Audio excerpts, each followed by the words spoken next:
परमेश्वर अभी कहाँ है और जब हमें दर्द होता है तब वह कहाँ होता है। बाइबल सिखाती है कि परमेश्वर स्वर्ग में अपने पवित्र सिंहासन से सब राष्ट्रों पर राज्य करता है, जैसा भजन संहिता 47:8 में लिखा है। भले ही परमेश्वर का निवास स्थान स्वर्ग है, लेकिन बाइबल यह भी बताती है कि परमेश्वर सर्वव्यापी है, यानी वह हर जगह एक साथ मौजूद है। शुरू से ही जब पृथ्वी खाली और अंधकारमय थी, तब भी परमेश्वर की आत्मा पृथ्वी के ऊपर मंडरा रही थी, जैसा उत्पत्ति 1:2 में लिखा है। परमेश्वर ने इस संसार को बनाया और आज भी उसकी उपस्थिति और महिमा पूरी पृथ्वी को भरती है। बाइबल में कई जगह हम देखते हैं कि परमेश्वर पृथ्वी पर कार्य कर रहा है, अपने लोगों से मिल रहा है और बातें कर रहा है। बाइबल कहती है, संपूर्ण सृष्टि में कोई भी वस्तु ऐसी नहीं जो परमेश्वर की दृष्टि से छिपी हो। और यिर्मयाह 23:24 में लिखा है, क्या कोई ऐसा स्थान है जहाँ कोई मुझसे छिप सके? क्या मैं स्वर्ग और पृथ्वी को नहीं भरता? भजन संहिता 139 में परमेश्वर की सर्वव्यापकता को बहुत सुंदरता से समझाया गया है। तो परमेश्वर कहाँ है? अगर आप यीशु मसीह पर विश्वास करते हैं तो परमेश्वर आपके साथ है, आपके पास, आपके ऊपर और आपके भीतर। उसका ध्यान और उपस्थिति कभी आपको छोड़ती नहीं।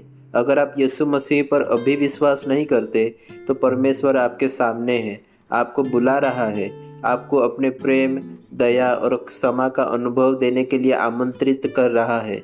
इसलिए असली सवाल यह नहीं है कि परमेश्वर कहाँ है, बल्कि यह है कि आप परमेश्वर के कितने पास हैं। जब हमें दर्द होता है तब परमेश्वर कहाँ होता है? हम यह सवाल तब सबसे ज़्यादा पूछते हैं जब हम दुख, तकलीफ या निराशा में होते हैं। यहाँ तक कि यीशु ने भी क्रूस पर लटकते समय पुकारा, हे मेरे परमेश्वर, तूने मुझे क्यों छोड़ दिया?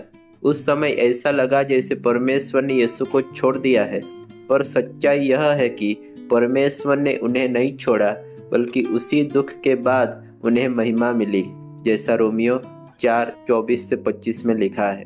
इससे हमें यह भरोसा मिलता है कि परमेश्वर हमें भी कभी नहीं छोड़ेगा। वह वादा करता है, मैं तुझे कभी न छोड़ूंगा न त्यागूंगा, जैसा इब्रानियों 13:5 में लिखा है।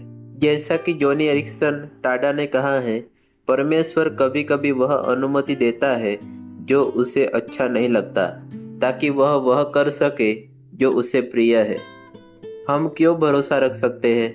क्योंकि परमेश्वर झूठ नहीं बोलता, वह कभी बदलता नहीं और उसका वचन सदा सत्य रहता है, जैसा गिनती 23:19 में लिखा है। हम कठिनाइयों में भी विश्वास से चलते हैं, न कि जो हम देखते हैं उस पर भरोसा रखते हैं। बाइबल कहती है, हमारी वर्तमान परेशानियां अस्थायी है, लेकिन इनके द्वारा हमें अनंत महिमा मिलती है, जो इन सब दुखों से कहीं बढ़कर है। रोमियो 8:28 कहता है, जो लोग परमेश्वर से प्रेम करते हैं उनके लिए वह सब कुछ मिलाकर भला ही करता है। एक सुंदर उदाहरण, जीवन की रजाई। हमारा जीवन एक रजाई की तरह है। अगर आप रजाई का पिछला हिस्सा देखें तो वह धागों का जाल, उलझन और गांठें दिखाई देती है, कुछ भी सुंदर नहीं लगता। लेकिन जब आप उसे पलटते हैं तो वही धागे एक खूबसूरत डिजाइन बनाते हैं। वैसे ही अभी हमारे जीवन में बहुत सी बातें हमें अधूरी या दर्दनाक लगती है, पर जब परमेश्वर का काम पूरा होगा तब हम समझेंगे कि उसने सब कुछ कितनी सुंदरता से जोड़ा था, जैसा यशायाह 64:8 में लिखा है। एक दिन ऐसा आएगा जब हम सब कुछ साफ साफ समझेंगे।